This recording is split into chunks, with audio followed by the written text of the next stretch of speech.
Good day, everyone. I'm your moderator, Lee Judge, and welcome to today's webinar entitled Learn How to Stand Out by Delivering Personalized Self-Service in the Healthcare Sector, brought to you by Jacada.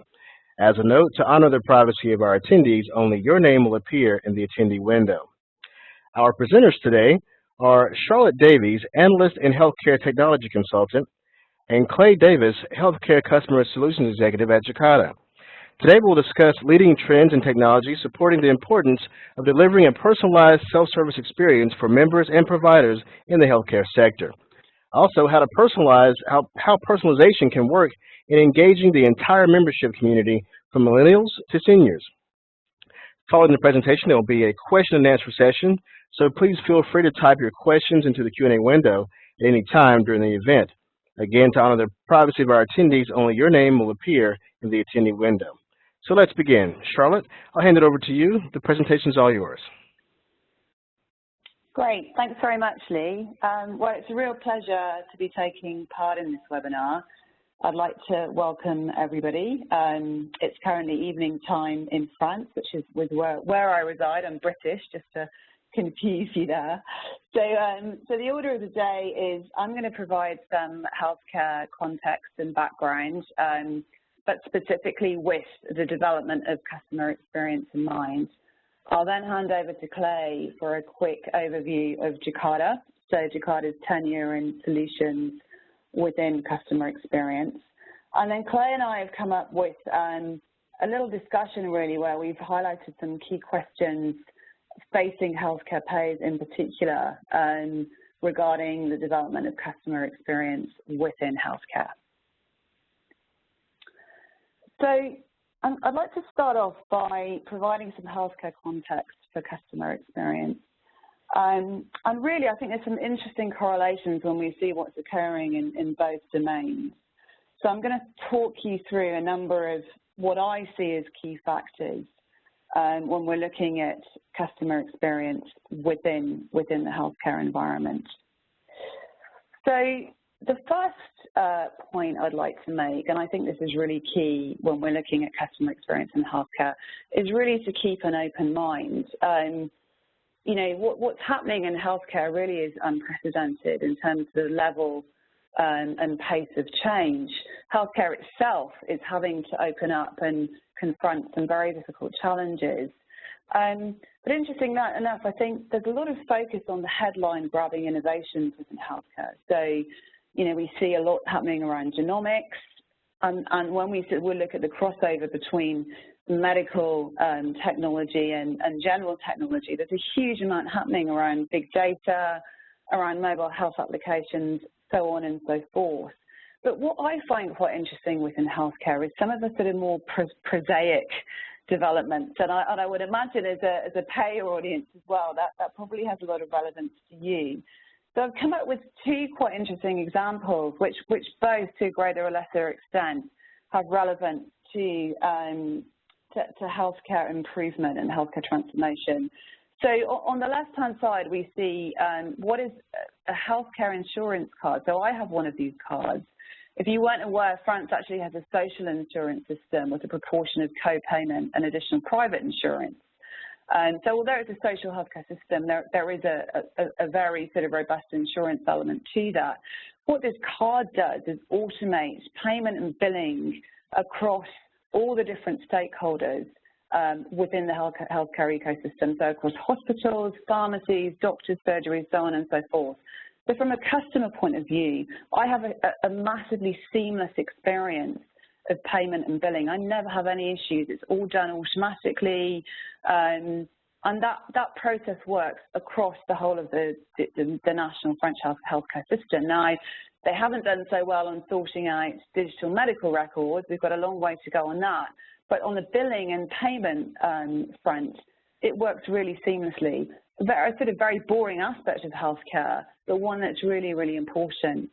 The second, my second sort of boring example, some of you may have heard of the checklist Manifesto by Gandhi, who's one of the great sort of US healthcare thought leaders who's written a lot about healthcare transformation. And this is around the power of just introducing simple checklists to complex procedures within hospitals. And as you can see, there's been some, really dramatic results. Obviously, checklists were introduced to the airline industry many years ago and have had a significant impact. Again, this is not sort of whiz-bang stuff. It's relatively prosaic, but it can have a huge impact on healthcare. So the second theme is looking at the impact of really the cost challenge facing healthcare and how that's really, I think, led to this big shift, particularly in the US, where obviously, as we can see from these stats, and you're all aware, the cost challenge in the US is particularly salient. I think what's interesting is to see how the cost challenge has really galvanized this move away from fee-for-service towards value-based care. And part of value-based care is very much looking at the actual quality of the care and the outcomes of the care.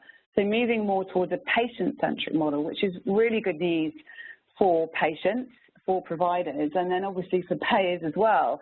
I think it's interesting that, a large proportion of US healthcare spending is actually funneled through Medicare and Medicaid. I think a lot of Europeans don't realize that. And that's a core component, a core driving force of this healthcare change.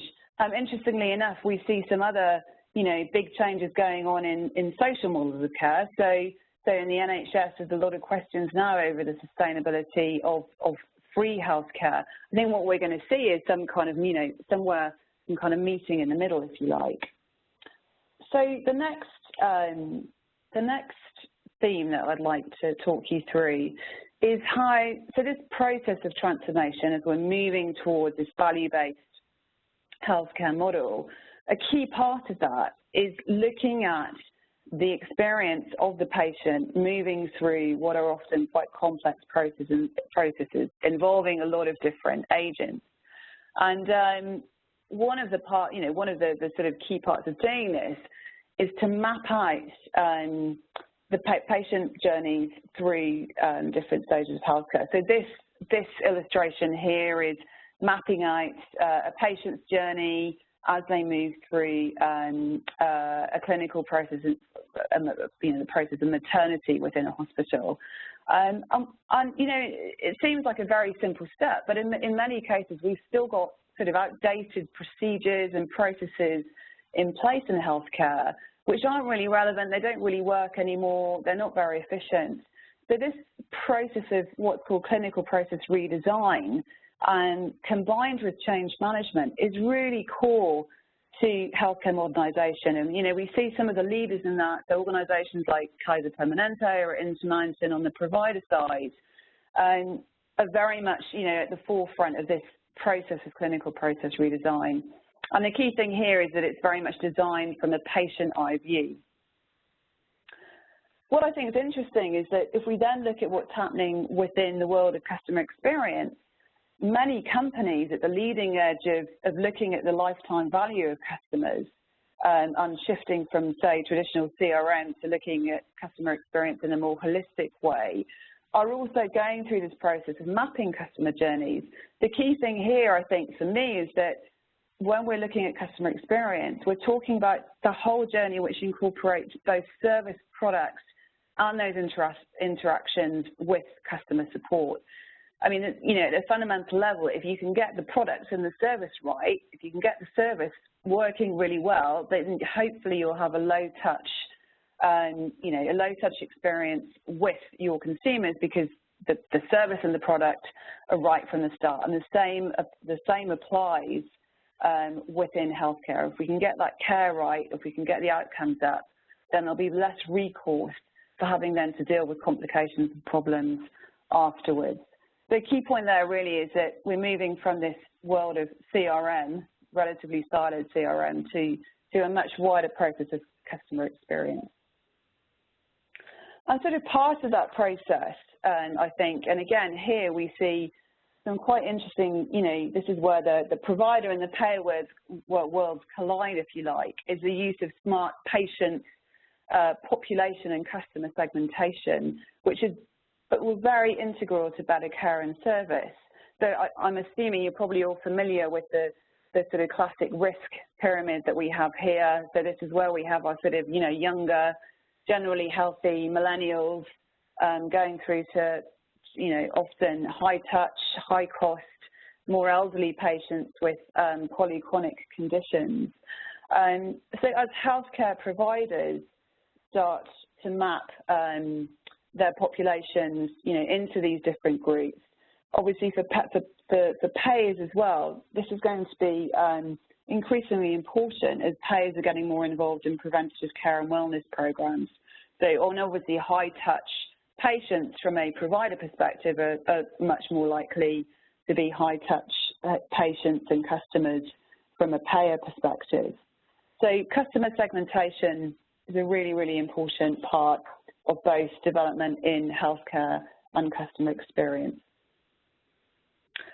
And what does this all mean for technology? So we've got the shift to value-based reimbursement. We've got the modernization of processes. We've got greater personalization. We've got risk stratification of patients. We've got services now redesigned around the patient. There's a huge amount to deal with there. And I think that the point about technology here is that, in the language of modern technology, it has to be user-centric, intuitive, and seamless. Having said that, IT really is just a tool. So we come back to this point about having, looking at the process of mapping customer journeys. We have to get that process redesign right, and then we have to align the people around those processes to make sure that we deliver the optimal experience. If we're just going to automate broken service delivery processes, and that's been one of the criticisms with EHRs, is that, well, we just digitized the process that was quite laborious in the first place. And I quite like this quote, really. This is Michael Portia, who's done a lot of work around this shift to value-based reimbursement, that ultimately we want to improve value for patients, and that must involve every stakeholder. But the key here as well is looking at linking the health outcomes that matter to patients relative to the cost of achieving those outcomes. So we need to do this in a cost-effective way. So the language that's displayed here on the right-hand side of the slide is very much, the language of modern healthcare, and I think modern technology and this shift to customer experience. And some of the terms there are very much, part of this process redesign. So we see, many more implementations on the payer and provider side where they're making use of modern management and project management methodologies such as Lean and Six Sigma, Agile. We've got the new healthcare standard FHIR out there, which is hopefully going to, ease some of those issues around interoperability that is such an issue on the provider side, certainly in terms of sharing information between all those different stakeholders. So all of those different elements, the people and the process and the technology aspects, all really have to come together. And then we have, agile, intuitive technology kind of wrapping around that and supporting that. So just to sum up, I sort of, think it's really important to kind of step outside the box. The discussion around mobile applications, around big data, around genomics is, all of those innovations are really important, but there's a huge amount that can happen at quite a prosaic level. The aspects that lots of people consider it boring are really, really important because they often underpin, most of what an organisation does. Secondly, I just wanted to really reinforce that, in both cases, when we look at healthcare and then when we look at what's happening in terms of the way that, interactions with payers are changing and really enriching in many cases, the patient or the customer has to be the starting point. So we have to go through this process of redesigning services and aligning support around them. And this progress relies on much better coordination, cooperation and teamwork across the healthcare provider, payer, CRM and technology board. So collaboration and coordination are integral to all of this, really. So now I'd like to hand over to Clay, who will give you a brief introduction to Jacada and talk a little bit more about their background and approach to customer experience development. Over to you, Clay. Well, thank you, Charlotte, and thank you. Really great information that you were able to share with us. I hope everyone found that as interesting and as valuable as I did. If you can go ahead and take us to the next slide, Charlotte, I'd like to share with you just a few thoughts about Jacada, so you'll have some context for why we wanted to have this session today. And really, there's only one major thought, and that is Jacada has been in the industry for 25 years. And when I say the industry, what I mean by that is customer experience and customer service. You can see some of the verticals we work in. They're very heavy in high touch or high involvement customer cycles that require a lot of, or have a lot of complexity in the customer interactions, healthcare being right there in the center of that. And we're used to working with tier 1 organizations and delivering the type of results that we're going to be talking about today. So that's Jacada's story. We've been doing that for about 25 years. Charlotte, if you could move us ahead. So every company exists to solve a problem, if you want to think of it in those terms. And I like this slide because it really speaks to what it is that Jacada solves. And if you want to think about it in these terms, at the bottom you have a number of line of business systems that probably everyone on this call has to deal with, or certainly your customer service representatives on the right here. This person or figure in the right represents the member services rep. They have to contend with each of these line of business systems and maybe more over the course of the day and maybe on a given call. And that's been a challenge. So Jacada has solved that over the last 20 or so years using integration and automation and unified desktop inside of the contact center. That was a challenge in its own right. Now, if you think about all the different channels your customers can engage you on, it was hard enough when they picked up the phone and called, but now they want to engage you through social, through mobile, through web, through kiosk, and the list just goes on and on. It seems like every day there's a new channel. How do you manage all those interactions across channels and ensure a consistent interaction experience for the member? And perhaps most importantly, if that individual cannot self-serve on one of those channels, how do they get connected back to the member services rep, and what is that experience like? Does the agent, pretty much ask the question, who are you and why are you calling?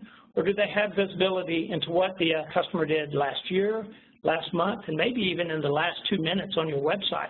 So we're going to speak absolutely to some of these thorny problems today. And when you solve these types of problems, you get the type of results that improve enrollment and drive member loyalty and ultimately help reduce the cost to serve. So that's just a little bit about Jacada.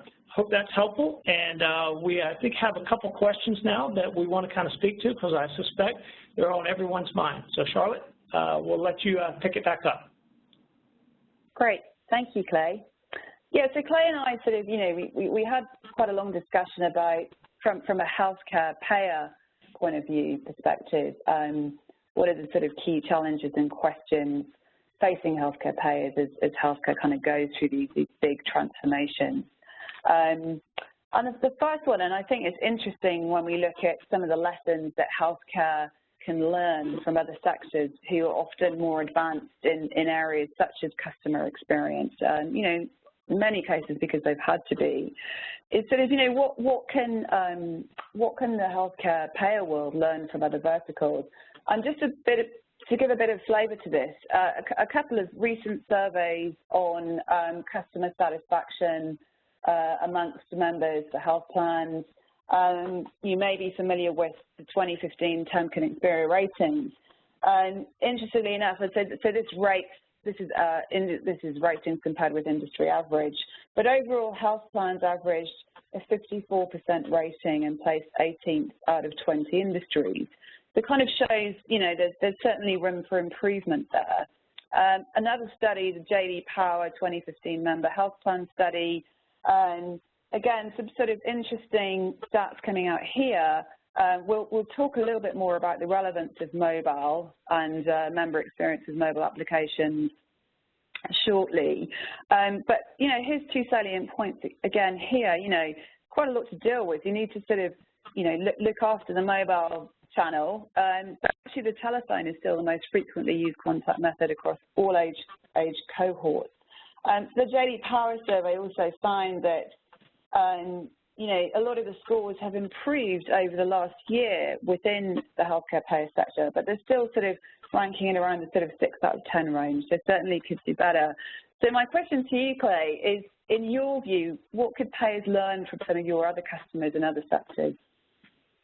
Yeah, that's a great question. And, you know, it's really no surprise the healthcare industry is looking for inspiration on how to engage customers. You know, with the advent of the Affordable Care Act and the individual marketplaces, it really places a huge burden on the healthcare payers to understand how to market and how to sell and how to service the individual. And so as, you know, the healthcare companies looking around, you know, it's common knowledge that they're looking to retailers for inspiration. And, you know, we've worked with a number of them. And so what we've learned and what we can share is, you know, 4 or 5 key things that you need to be doing. First of all, is be available when your customer wants. I think it was just yesterday, I heard a PNC insurance company, as a matter of fact, advertise that, you know, they understand that if you try to engage during normal business hours, you're doing it on your own company's time and you're likely to get a pink slip. I can't remember if it was Allstate or State Farm, but the point was you need to be available when the customer wants you to be available and on the channels that they want. The second one, and this is maybe central, is know me. You know, who am I? What are my needs? What are my aspirations? What are my challenges? Closely related to that is anticipate my needs. Don't make me repeat myself. And then ultimately help me provide meaningful recommendations and guidance. You know, there's a little bit of the conversation about how do we avoid the creepy factor around knowing me and helping me. But for the most part, customers are willing to, you know, share information if it's going to help drive a better experience in the end. And it's really about how you implement that experience. Great, thanks, Clay.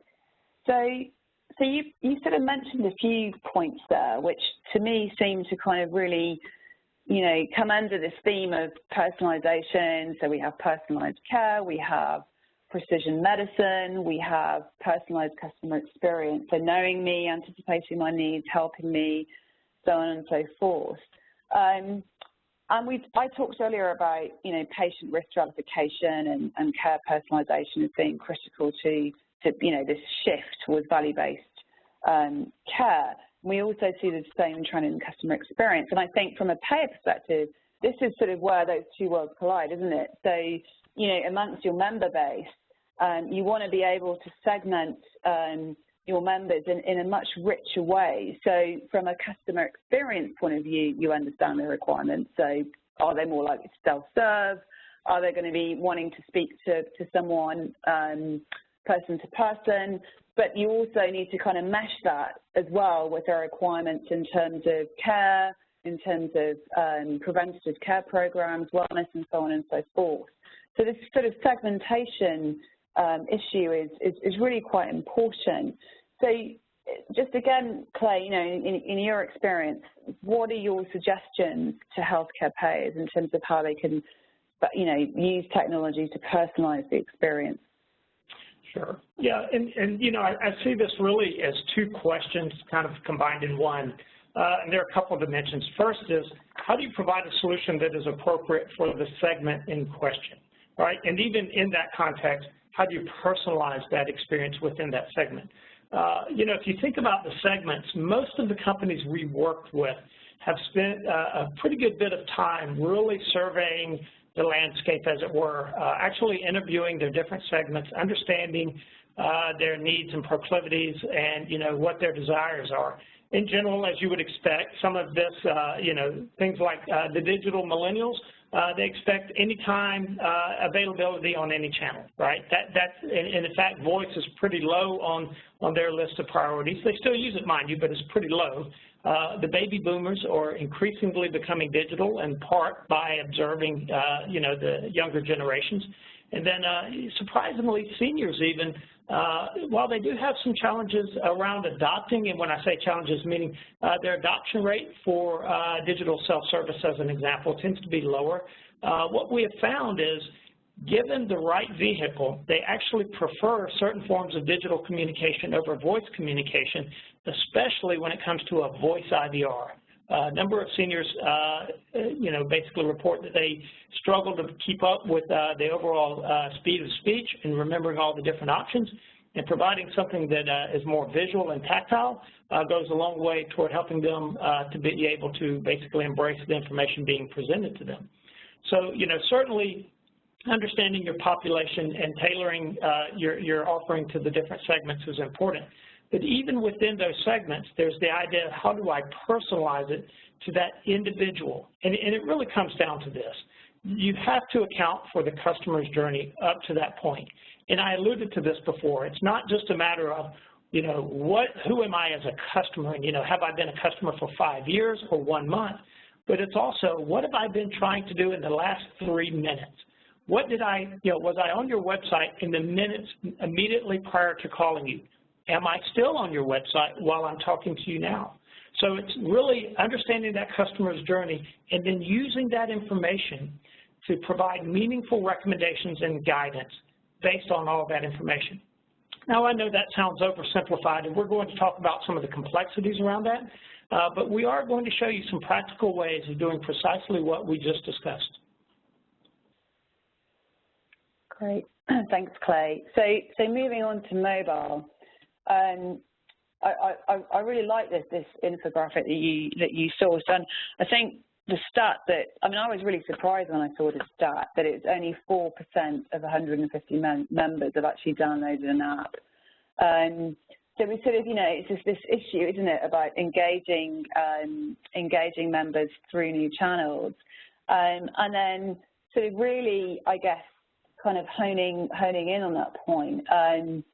The next question is around mobile, and I thought this quote from Michael Palmer was particularly interesting, and he really is sort of ramming home the mobile challenge that, getting people to download apps is no small task. But what's interesting is that, once they have the app on the phone, and there's experiences that they do get engaged. So we know that mobile is a really important part of a multi-channel solution, but sort of how do we get around this possible reluctance or, fear around members to either be bothered to download the app in the first place because they've probably got a lot of apps on their phone already, just adding to their catalogue, or the sort of some of those members who are a little bit reluctant to engage in self-service. How do we sort of overcome those challenges, Clay?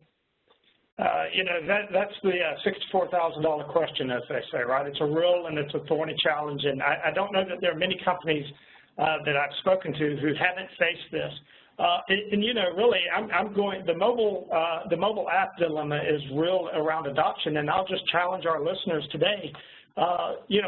Pick up your smartphone and look to see whether or not you have your local utility company, their mobile app installed. I would venture a guess that 95% of you do not. Simply because it's not worth the effort to try to keep it upgraded, and frankly, you don't use it that often. So mobile app adoption is a huge challenge for the healthcare industry. Even in the P&C insurance industry, some of the best companies top out at around 20% mobile app adoption. So how do you drive a mobile-first digital solution that helps customers self-serve when they have this muscle memory that says their first reaction is to pick up the phone and call? Well, you have to meet the customers where they are, right? You can try to use your voice IVR to direct them to the website, but frankly, that's a terrible experience. Have you ever tried to listen to a URL and remember it and type it in? So somehow or another, you need to be able to pivot customers from one channel to the other with little or no friction. And I'm going to use that term again. It's called channel pivoting, and it's really helping customers move to a channel that makes sense for them, where they can be rewarded for their effort and that they can potentially self-serve. So as we're kind of building up to, obviously you can expect to see exactly how Jacada handles this channel pivot maneuver here in just a minute. Okay, great. Thanks, Clay. So the sort of final question we had, so bringing all of these different elements together, we've talked about personalization, we've talked about mobility, segmentation, and we know that in order to do this, we're starting to see some, reasonably sophisticated analytics come into play. So you kind of end up with what is really like spaghetti junction from a sort of back-end technology point of view. How do we kind of bring these things together? Also bearing in mind that we want to move away from this sort of the siloed front-end experience of customers means that we have to tackle the siloed back-end technology experience. So we've got to sort of tackle this challenge in order to do all the things that we've just been talking about. And I think, you know, some interesting quotes here from some of the big payers. So United Healthcare talks about placing members at the center, anticipating what they will need from the company. There's a fair amount of analytics coming in there. Cigna has referred to the increasingly complexity of calls, that customers want to understand the medical choices. So we're looking at, you know, that longer term strategy to cope with all those big changes that are occurring within healthcare. But we've still got to invest tactically as well to keep up with customer expectations. So how on earth do we do that without kind of blowing the bank? Because we also know that, you know, there's a lot of cost constraints in today's environment. So your thoughts, Clay, on how to sort of engage members with an increasingly personalized experience without making these just big sort of big bang tech investment? How do we do that? Yeah, you know, and the slide that you were just showing is kind of daunting. It has all the databases and the different access points.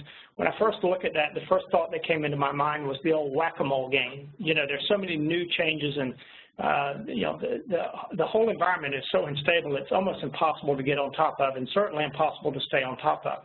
So from our perspective, you know, from an enterprise perspective, you really need to leverage your existing assets. And I think you've made this point maybe 3 times in the seminar or the webinar today, is you need to deliver incremental solutions that drive immediate value, and you need to be able to work in the context that you currently have, even as you're thinking in terms of a long-term omni-channel roadmap. Now, I don't have any problem with a customer engagement platform, even a big one, and some companies can certainly make that investment, and I think that is a reasonable approach. You just need to have a roadmap for how to get there, and you need to deliver the types of solutions we're talking about in the near term. Now, that's from the enterprise perspective. From a customer perspective, you know, you've really got to offer a low-effort method of self-service, right? All the investment in all of these other channels, it ultimately comes down, when it's time to go fishing, you need to fish where the fish are, which is in the lake. And so that means you need to meet the customer where they are. If your customers are calling in on the phone, then you need to address the issue on the telephone. And so you've got to figure out a way to provide a personalized experience that helps customers self-serve, even when the muscle memory has caused them to pick up the phone and dial in. And so, you know, of course, the key is you need to be able to do this in a matter of weeks and months, not in years. And so that kind of takes us right up to the point where we're ready to show you a little bit about how Jacada has approached this problem. And would you know, actually like to spend the next 5 to 7 minutes or so walking everyone through a brief demo. So, Lee, to that point, I'm sorry, Charlotte, were you going to say something? No, that's great. Yep, handing over to you. Great, thank you. So Lee is making me the presenter, and I am going to take just a moment and share a different screen for everyone, so bear with me.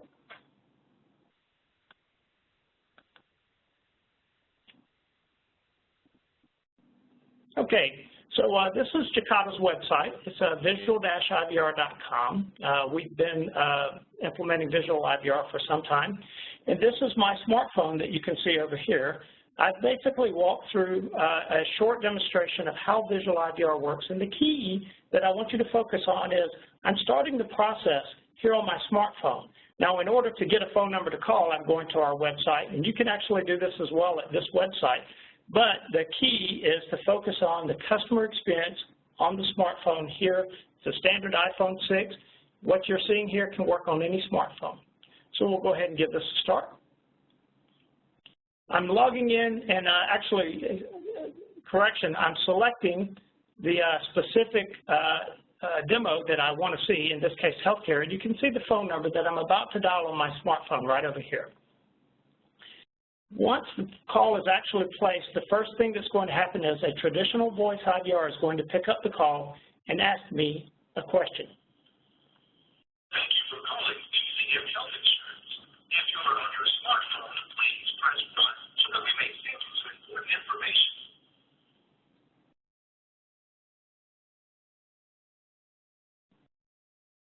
Okay, so the very first thing we did is we offered customers the opportunity to engage in a digital process.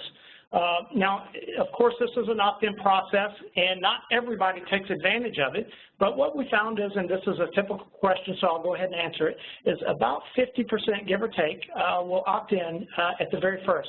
And for most of those who opt in fact, the vast majority of them who opt in have a very great experience on the backside, and I think you're going to see why that is the case. So the important thing to note here is we've taken an inbound voice call and we've pivoted it over to a digital channel, as you're going to see in just a second.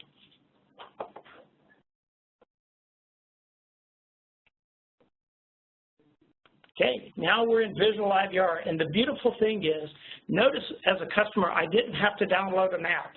I have no mobile app for DCM Health installed, and in fact, really all I had to do was say, yes, I'll try this, and click a link, and I'm in business.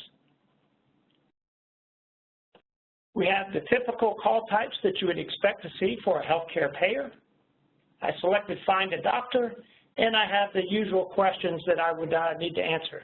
Of course, as you would expect, we integrate nicely with whatever back-end systems, whether it be Facets or Amisys or NASCO. We've integrated extensively with all those platforms and others as well. And so ultimately, we can go reach in and grab whatever information. If you've got a separate provider database, we can, of course, look up that information. And here's where the beauty of a visual interaction occurs. Now I can provide very rich information to my members right here in a location where they can easily see. Also, you can't really see it here, but right on the screen, just to the right of location, there's a hyperlink for MAP. It's a very simple exercise to embed the location of the provider in question. And then I'll go ahead and click that link, and I launch and immediately find where that individual provider is, and from there it's a simple matter to go get directions. So I don't know, what your experience is on a voice IVR, but imagine the ease of actually delivering a self-service experience right here from your mobile smartphone without ever having to download anything. And remember, all of this started from an inbound voice call.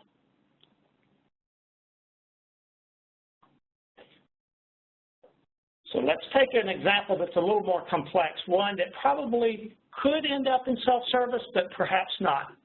So first of all, we're going to help the customer authenticate, if nothing else, just by showing where they can find their member ID on their card, right? So we're giving them instructions visually rather than just trying to tell them. We'll go ahead and allow them to continue that process. They log in with their member ID and password. We can authenticate in any number of ways, have done that extensively on a number of implementations.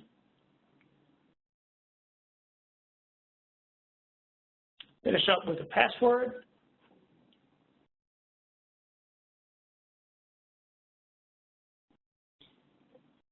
Now remember, we mentioned that we want to give a personalized experience, and so one of the first things we're going to do is make a determination whether or not this member has a recently denied claim, as an example.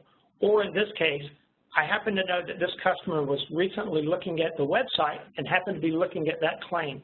Well, now he's calling in, or she's calling in saying, I'm calling about a claim. Why not do like the airlines do and say, I think you're calling about this claim number, or in the case of airline, I think you're calling about this flight. Give them a shorter route to actually speak to someone since they've already tried to self-serve. So in this case, the customer says, yes, please, I do want to speak to someone, and then we immediately make available all the different channels that you want to make available to that customer, and we tell them what their hold time is. Now, this particular customer, on second thought, realized, in fact, that's not the claim I'm interested in, so they go back. They say, it's actually a different claim, and now we give them an option to search for all their claims. Again, comparing this with a voice IVR, how easy is it to just designate, here's the date range that I want to select, and presto, I've got all of the claims listed for me. I can drill down on the individual claim and get all the information needed, but as customers sometimes do, I actually still want to speak to an agent. And here's the important takeaway for this exercise. It's wonderful to give customers the opportunity to pivot over to a digital self-service channel, but you cannot penalize them in the process. You have to make it a rewarding experience, and the way you do that is you help them self-serve intelligently, but you also help them connect to the right person, and when they connect, if need be, That agent knows everything they've done. And we're going to see that play out here in just a few seconds. So this customer says, yes, I do want to speak to an agent. We offer up the same hold times. For assisted service, the customer selects wait on hold. Well, you know what? We've got a captive audience. Let's share with them some health information. I can learn about members-only offers. Maybe there's a local health fair I can give directions to. Maybe they can sign up for. But eventually, the 4 minutes elapse, and the call goes through. The agent picks up the phone, and now I want to change your focus away from the smartphone over here and over to the agent. So this is our customer service representative desktop. Now this could be Salesforce, it could be Pegasystem, it could be any number of systems. All this data is available through an API. I've taken all that information that the customer gave us and I've exposed it directly to the agent at the very beginning of a call. Remember, I looked for a doctor, actually found a Open Access Plus medical doctor, then I jumped over and started looking at claims number 34987, and then ultimately I decided to speak to an agent and looked at some member-only offers. And in so doing, I've rewarded the customer because everything I did on the first channel is now made available to the second channel. And I'm not done yet because I can engage, remember, an inbound voice caller, I can now engage in a digital chat session, even though they called up on a voice channel, and I can push artifacts back and forth between the agent and the customer. And you can see here, the customer service rep is pushing out an explanation of benefits. The customer can see it right there on their smartphone. So I want to pause for just a moment because I know I've shown you a lot. We've shown you the customer view here. We've shown you how all that information can flow directly over to the customer service representative and how these two individuals can push electronic data back and forth, all which helps drive first call resolution. Perhaps the most important thing in all of this is our drag and drop digital designer, which allows us to quickly create the experience that you just saw. It's a Visio type flow charter that lets you design the interaction path and then simulate it right here on the right. In the interest of time, I can't really walk you all through that. I would love the opportunity to actually share with everyone more details about just how easy it is to build this type of experience. We can typically have a pilot up and running in a matter of weeks for this type of experience. So with that said, we're going to kind of step out of the demo, and we're going to go right back over and wrap up our event here, so bear with me. So Charlotte, I know you had a few closing comments that you wanted to take us through, so bear with me, and I'll let you speak to each of these.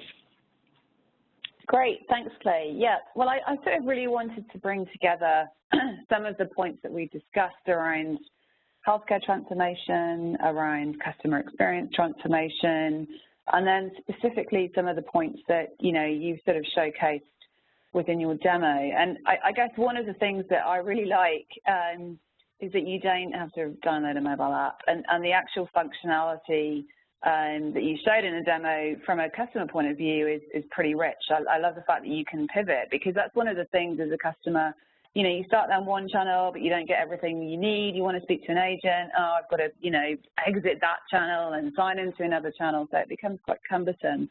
So I think it's really this point about that it has to be customer focused and flexible.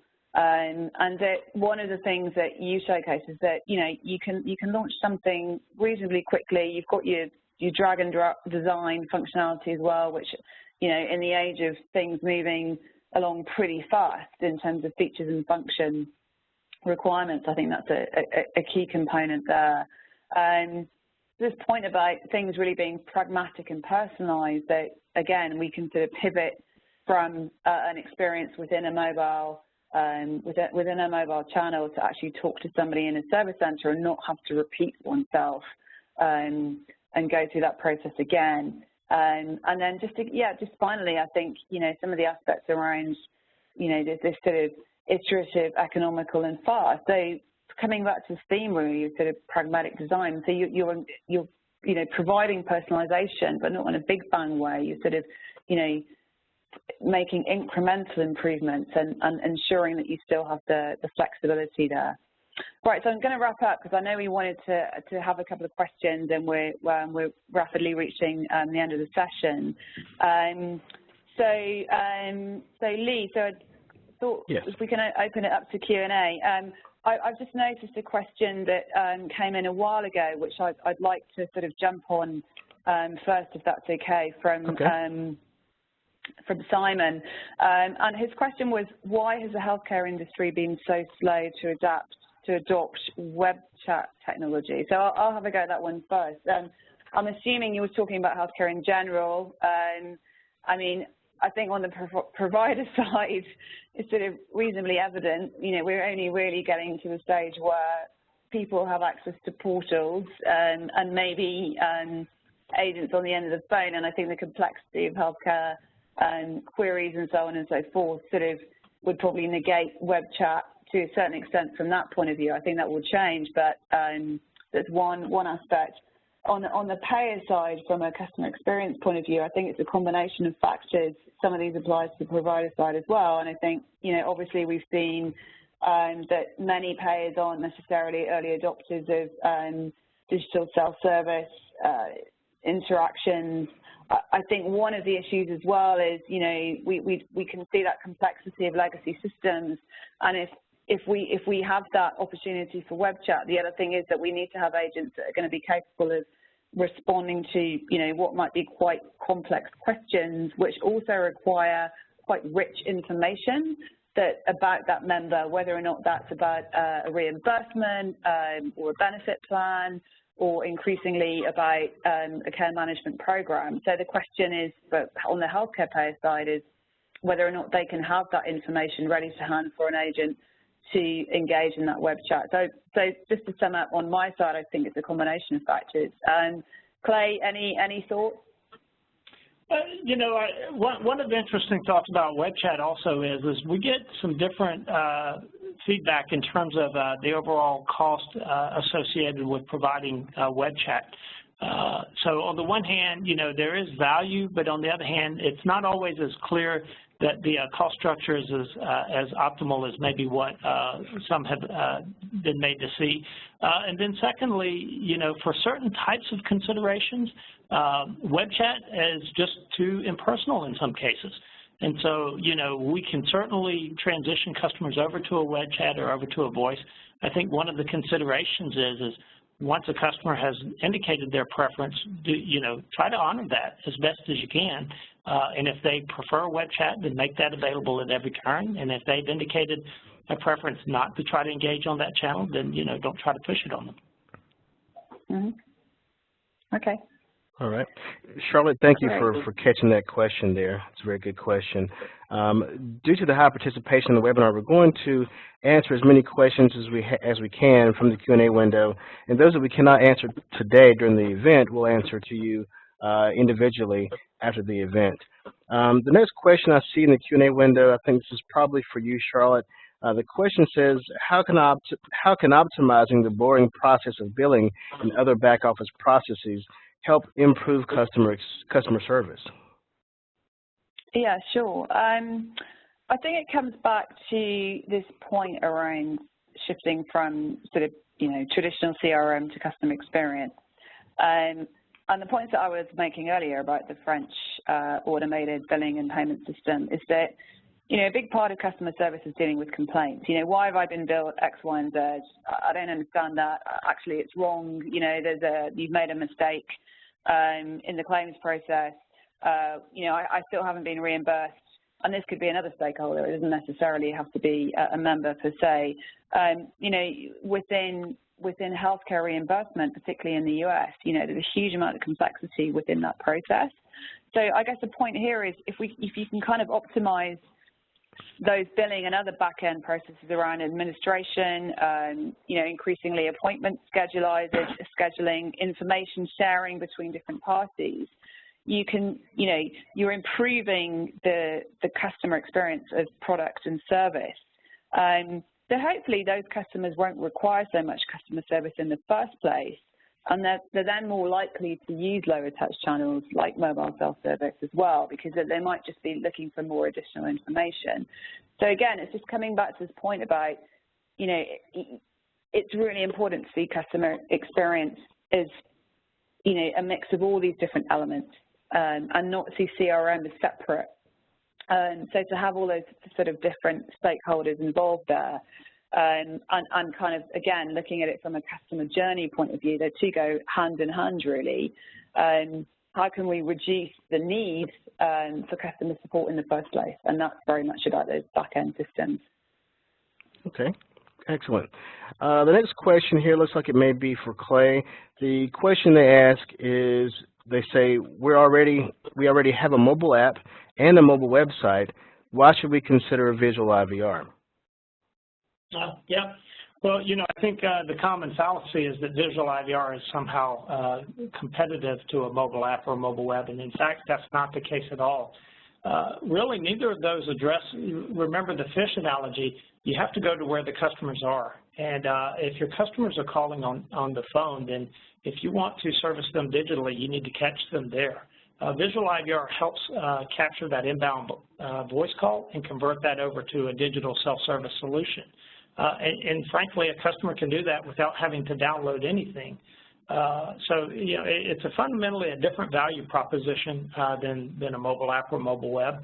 And then more to the point also, because we can build visual IVR so quickly with our drag and drop designer, you know, we can deploy it in a fraction of the time that a mobile app or a mobile website gets deployed, and maintaining it is certainly easier.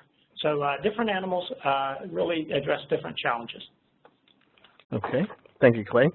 The next question that's asked from the Q&A window asks, I think this is probably one for Charlotte, what are the main challenges that healthcare companies face when trying to provide a personalized experience to customers?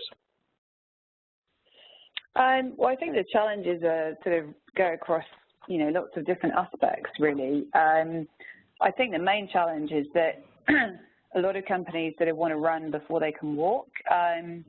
So in terms of personalization, there's different sort of layers of complexity to that.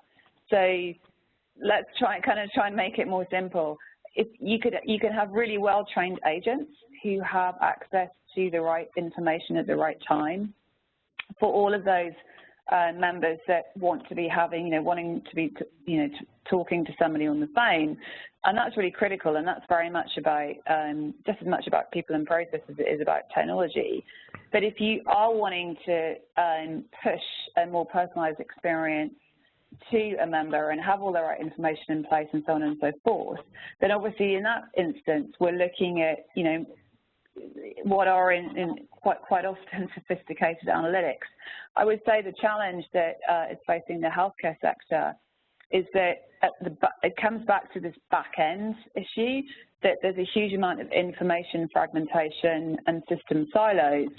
So I think in terms of the main challenges as companies sort of embark on that journey is, let's try and simplify things at the first base. So system consolidation, making sure that the right information is aggregated together, so agents have the right information in front of them so they can, follow principles such as next best action.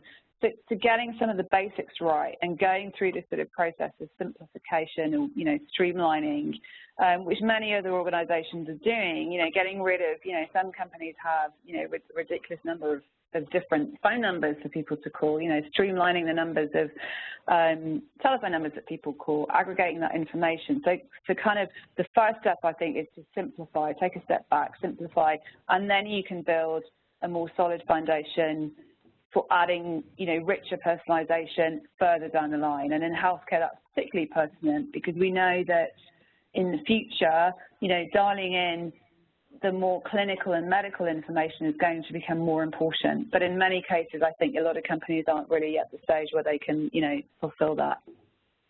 Okay. Well, to honor the time of our attendees, we're going to wrap up briefly here with two last questions. This question asks Clay, they mentioned you spoke a lot about healthcare payers, so how would this work for healthcare providers? Yeah, one of the principal contacts that providers have are patient scheduling, and whether they manage that or whether they have an outsource company that manages that. it's a fairly significant investment in time. And, you know, frankly, again, natural tendencies are, and frankly, I find this even for myself with recent medical practices, even though I have access to a member portal, my first reaction is well, I'll just call. I have the phone number bookmarked. It's just easier.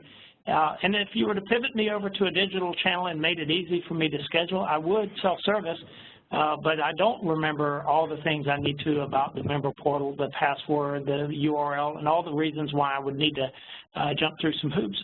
But if you make it a low-effort exercise, it absolutely can apply to healthcare providers as well as payers, and patient scheduling is a great example.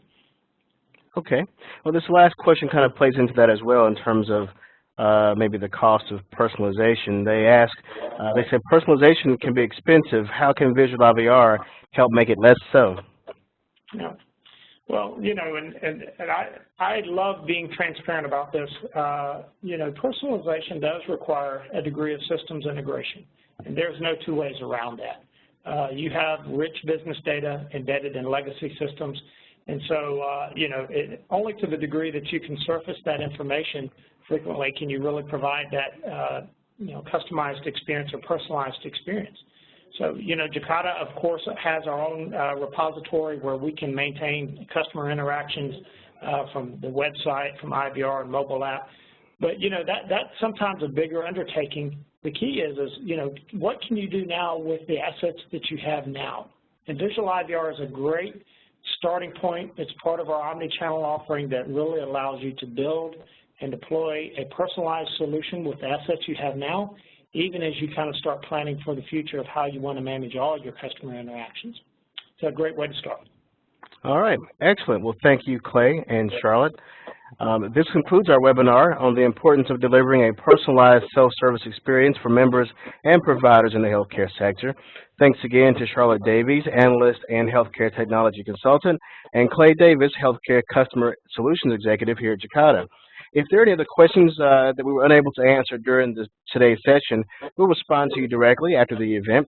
We hope that you have gained valuable insight into personalized self-service in the healthcare sector and how easily you can utilize it to enhance your organization's customer service. A replay of the event will be available soon on Jacada.com, along with a download link to the presentation. Thank you for attending today. Please visit us again at Jacada.com and have a wonderful day.